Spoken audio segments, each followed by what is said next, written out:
hadda inta keliyatay u baxsatay waa jiritaankii nasabka iyo qabiilka waa hadda maalan fiiri meeshan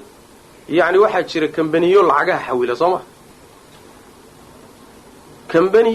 waxaad ku aaminayso iyo cidaad ku aaminayso wiil baa meeshan fadhiya xataa waxaa laga yaabaa inaadan reerkoodii iyo meeluu ka soo jeego garanaynin shirkad heblaan wakiilu ahay buu leeyahay waxaa laga yaabaa $1,000 baad u dhiibaysa waxaad leedahay yani waxa weye hebel oo ree hebel ah oo magaalada laga helo gaadhsiiya lacagtiisay u soo socotay isagay u tegaysaa wax adduunka laga yaqaana miya waxaas ya litacaarafuu inay jirto masaalix aad u fara badan baa ku xidhan saas bulshooyinka ay ka baaba'day oo madaniyada iyo xadaaradu ay gaadhsiisay xadaarada khariban ama akhlaaqiyan inta loo baabi'iyey cunsurkaasi uu ka baaba'ay way adag tahay haddii mushkiladan oo kale qabsato inay saa wada xidhiidhaan soo ma way adag tahay marka in uu jiro litacaarafuu inay jirto masaalix badan baa ku xidhan taasi waa marka waa qabiilka marka la yidhaha qabiil marka waa iijaabi qabiil waa iijaabiyo faa'iidu leeyahy maslaxa ku xidhan manaafacaad baa ku xidhan intaasoo axkaamoo shareecada ka mida baa lagu xidhay waa inuu marka jiritaankiisa uu sii jiro shareecadu waa ku dadaalaysa bal waa waajibinaysaa inuu sii jiro waxaa garab yaalla laakiin qabyaalad baynu u imaanayna qabyaalad maxaa la yidhahdaa marka qabiil fahanne qabyaalad maxaa la yidhahdaa qabyaaladdu waxa weeyaan in aad mabda'a isjacaylka iyo isnacaybka iyo fogaynta iyo dhowaynta iyo colaadda iyo yacni inaad ku xidho nasabkii iyo abtirkii inaad ku xidho wixii reerkaaga ah waad u hiilinoo waad jecesha wixii aan reerkaaga ahayn bimujarad inuusan reerkaaga ahayn baad col kula tahay ilaahumuu dadka ugu fiicnaado maanaa wada dhalanin soo maaha col baynu nahay war xaggaynu ku collownay maynaa wada dhalanin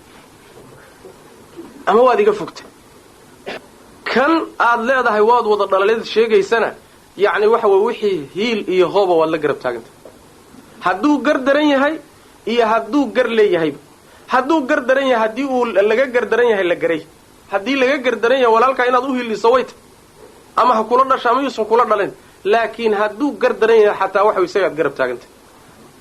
taasi waa qabyaalad baa la dhahaa qabyaalad baa la yidhaahdaayo waa tii jaahiliyada jiri jirta wahal ana ilaa min haziyata in hawat hawaytu wa in tarshud haziyatu arshudi bay dhihi jireen anigu reer haziye un baan ahay haziya hadday luntana waan lunsanahay hadday reer haziye hagaagsan yihiinna waan hagaagsanahay iyaga un baan ku gowracnahay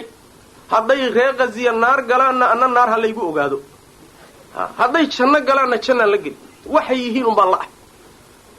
saas hadday noqoto oo qabiilkiisaa loo isticmaalo markaasu wuxuu isu rogayaa qabyaalad isu rogaya waana midday shareecadu la dagaalantay maxaa yeelay shareecadeennu waxay taqriirisay mabda'a laysku xidhiidhiyo ama laysku gooyo ma aha dhalashiya nasab maaha mabda'a laysku xidhiidhiyo ee laysku gooyo shareecadu waxay ku salaysay cala aliimaan waaltaqwa waalcamali asaalix ruuxani mabdi'iisa qalbigiisa waxa ku jira camalkiisa hadalkiisa akhlaaqdiisa dhaqankiisa ayaa ama kaa fogaysa ama kuu soo dhawaysa ama ku jeclaysiisa ama ku necbaysiisa miisaanka aad saaraysay ama ku nacayso ama ku jeclaanayso waa yacni wixii aad ka aragto ama aad ku aragto oo akhlaaq iyo dhaqan iyo caqiida ah saas daraaddeed midka kula dhashay hadday caqiidadiisu kharriban tahay waad nici midka aan kula dhalanin hadduu hagaagsan yahay oo taqwo iyo alla kacabsi leeyahayna isagaa ku xiga saasay shareecadu ku talagashay shareecadu waxay qorshaysay iimaan baa dadka isku kun xidho adiya dadka xadhigga idin dhexeeya waa iimaan allah subxaana wa tacaala rumayntiisa ruuxa mu'minka ah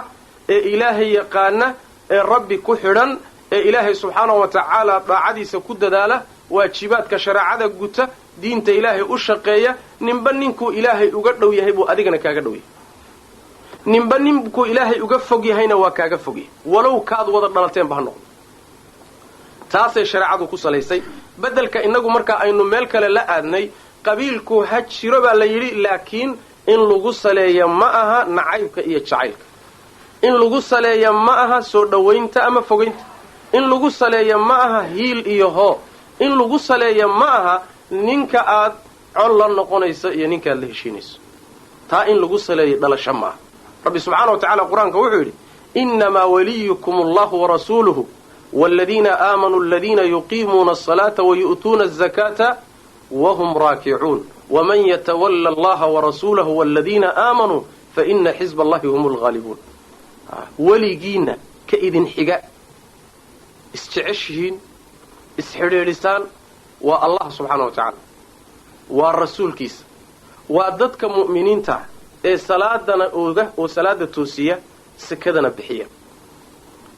kuwaas allah iyo rasuulkiisa iyo mu'miniinta ay isxigaan oo iyaga jecel oo iyaga isu hiliyaan, kuwaasaa xisbi ilaahay buu rabbi yidhi subxana wa tacaala. xisbi ilaahay kuwaa wey. aayadda kale rabbi subxaana wa tacaala wuxuu leeyahay laa tajidu qawman yu'minuuna billah yuwaadduuna man xaadda allaha warasuulahu walow kaanuu aabaa'ahum aw abnaa'ahum aw ikhwaanahum aw cashiiratahum. ruux iimaan qalbigiisa uu ku jiro ma aad arkaysid mana aad helaysid isagoo jeclaanaya mid allah subxaana wa tacaala iyo rasuulkiisa khilaafay, walow aabbahood ha noqdo, walaalkood ha noqdo, qaraabadooda ha noqdo, allah jidkiisii buu khilaafo wuu gaaloobay soo maa xadhiggeenni maantaasi u ka dambaysa. bas wey ayagoo jeclaanaya qoladaa ma arkaysa. mas'aladu marka ma aha waan wada dhalanaye mas'aladu wax way isku caqiidanna. war maxaad ninkan u soo dhawaysanaysaa isku caqiidanna? war maxaad ninkan u nacday calashaani kale caqiidanna? ma aha isku nasabanna, waan wada dhalanayna ma aha soo maarta.